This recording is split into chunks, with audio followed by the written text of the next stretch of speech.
If you're a sea angler looking to cast heavy leads long distances, a shock leader is essential. In this video, I'll show you a couple of quick and easy ways to tie a shock leader to your mainline. Let's get started. When choosing the breaking strain of your shock leader, there's a simple rule of thumb to follow. For every ounce of lead you're casting, you'll need 10 pounds of breaking strain. If you're casting up to 4-ounce weights, go for a 40-pound shock leader, or 60 pound if you're casting up to 6-ounce leads.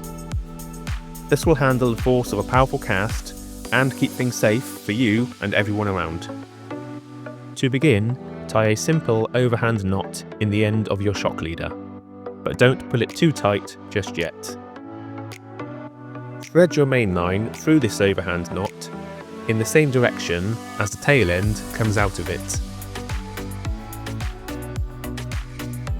Moisten the knot in your shock leader before pulling it tight. Heavier shock leaders can be quite stiff, so you may need a pair of pliers to help you do this. Pinching your thumb and index finger in between the main line and shock leader, begin to wrap the main line around the shock leader 5 to 6 turns. You now pass the end of your main line through the gap you created. Make sure you moisten this knot before pulling it tight.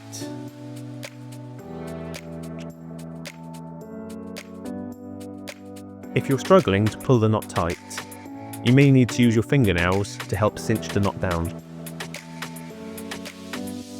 Give both ends of the knot a good strong pull before cutting off the tag ends. This knot will do the job in most situations, but if you want something a bit more secure, you can swap it out for a uni knot. To tie the uni knot, form a loop in your main line next to the shock leader, then wrap the tail end around the shock leader and the main line within the loop 5 to 6 turns.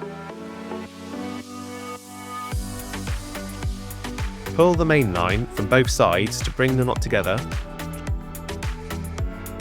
then moisten the knot before pulling tight.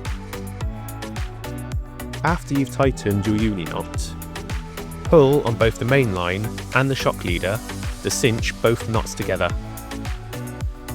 You can now cut off the tag end from both your main line and your shock leader.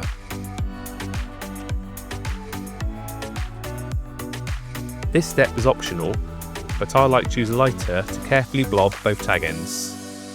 This will help secure the knot just in case it does start to slip. Thank you for watching. If you found this video useful, please give it a like, subscribe, and hit the bell icon to be notified of future uploads.